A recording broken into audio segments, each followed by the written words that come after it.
By Kathleen Pryor, Papua New Guinea. Image copyright Kathleen Pryor. In Papua New Guinea, the popularity of the psychoactive betel nut is on the rise. With mouth cancer rates soaring, the nation is struggling to control its growing addiction. Once reserved for sacred events, now almost half of Papua New Guineans chew betel nut. It is common for children as young as 6 to chew it, and addicts admit using the drug every day from morning to night. The chewing of betel nut, the seed of the areca palm, is common across Asia and the Pacific. In Papua New Guinea, where it is known locally as bwai, it is consumed with a mustard stick dipped in slaked lime powder. Image copyright Kathleen Pryor. Image caption: the sale of betel nut is a lucrative business. Chew then spat out. It creates a sense of euphoria and alertness. Customary practice. At an annual cultural festival in East New Britain Province, the telltale signs of betel nut chewing are ubiquitous. Spittle and shells litter the ground, as men, women and older children laugh and chatter with lips stained bright red.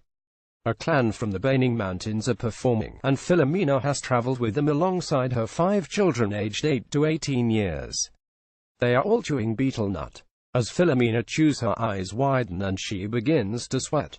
It is a stimulant. It gives you a high feeling and keeps you going when you are becoming bored. Then a jet of red spit shoots from her mouth. Gesturing with her hands, she speaks louder. Now I'm chewing. It energizes me. I have been psyched up. Image copyright Kathleen Pryor. Image caption: many start chewing betel nut from when they are young kids. If my children want to chew bwai, they can. But they must make sure they eat first. If you don't eat and you chew, it makes you dizzy. Her daughter Sophia, who is 18, has been chewing since she was 10 years old. As she speaks, she swirls the red mush around her mouth, giving her a lisp. Chewing bwai makes me happy and gives me extra energy to complete my errands. Without that bwai we would be tired and sleepy. It's part of our culture. Everyone in the family chews bwai. Like a cup of tea, betel nut's active ingredient, ercaline, acts on the same receptor proteins in the brain as nicotine. It is highly addictive and also a carcinogen. Papua New Guinea has the highest rate of oral cancers in the world. According to the World Health Organization, nearly 1 in every 500 new cases of mouth and oropharynx cancer is in Papua New Guinea, and it is the nation's biggest cancer killer. Image copyright Kathleen Pryor. Image caption: betel nut consumption has seen a sharp rise. Dr. Yvonne Sapuri, who diagnoses approximately 2 new cases of oral cancer weekly at the Kimber General Hospital in West New Britain, fears these figures are hugely underestimated. Our statistics are not very accurate and a lot of cases go undiagnosed. I have noticed a big increase in the number of suspected cancer patients with mouth lesions. This in a country with limited healthcare facilities, frequent drug shortages and few oncologists. At Papua New Guinea's only specialist cancer center, radiotherapy treatments were put on hold after its only radiation specialist resigned last year. Image copyright Kathleen Pryor. Image caption: chewing the nut lends a sense of euphoria and alertness. Most patients come to the hospital very late. Our health system is fragile and cancer services are not fully functional, so the survival rates are low. With the popularity of betel nut on the rise, the future burden of cancer treatment on the national health system is a ticking time bomb. A lot more people are chewing betel nut now, more than in the past.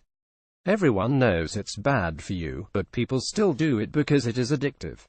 It becomes habitual, like having a cup of tea. Old habits die hard. At a small roadside stall, Winifred sells betel nut, mustard and bananas that she grows behind her house. She chews betel nut, despite the health implications. It's bad for our health. We know, but still we cannot leave it. It grows easily in the backyard. We just need to learn to chew responsibly. Image copyright Kathleen Pryor. Image caption: herself selling betel nut. Winifred agrees people should be educated on the health dangers. When my children were just 6 or 7, they already knew how to chew. The mother of 4 continues. I tried stopping them. They were too young. But they grew up with betel nut. We have to educate the children to not chew. Long-term exposure to the mixture dramatically increases risk. If a child started chewing betel nut at a very early age, he would be likely to get cancer before reaching the age of 30, said Dr. Paki Molumi, surgeon at the Ear, Nose and Throat Department at Port Moresby General Hospital. Support for a ban and an urgent crackdown. A ban on the sale and consumption of betel nut across Port Moresby has been in force for 3.5 years. It had been estimated that £500,000 worth was traded in the capital each week. The move was declared political suicide for the city's governor, Piers Parkop, who spearheaded its implementation. In the weeks leading up to the country's general election, the ban was partially lifted. Image copyright Kathleen Pryor. Image caption known as Why Betel Nut is consumed with a mustard stick dipped in slaked lime powder after a long electoral process. The nation looks ahead to a second term under incumbent Prime Minister Peter O'Neill. At the end of July, it was announced that Parkop had also retained his seat. Now, the ban allows regulated sale at approved locations. But it was marked by controversy. It was criticized for police brutality in enforcement and for ruining the livelihoods of betel nut suppliers. One MP even filed a court petition questioning its constitutionality. A stain on the city. It is true that many Papua New Guineans rely on the sale of betel nut for their livelihoods. A native cash crop, betel nut is referred to as green gold, and it is completely untaxed. Markets often have an area dedicated solely to betel nut vendors. Prices for one betel nut and mustard stick vary between 6 cents to $1.30, 5p to £1, dependent upon the location, season and recent growing conditions. For Nuari, betel nut sales are her main source of income. She tends to the plants herself, and when they bear fruit she comes to the market to make some cash. If there are good sales, she will make £25 in a day. With the money I make I can sustain myself and can buy things like soap and salt, the small things I need in life. Image copyright Kathleen Pryor. Image caption Nauri agrees that there should be a ban. Even heavy users like Nauri support the ban. The government has to stop people chewing because it makes so much rubbish.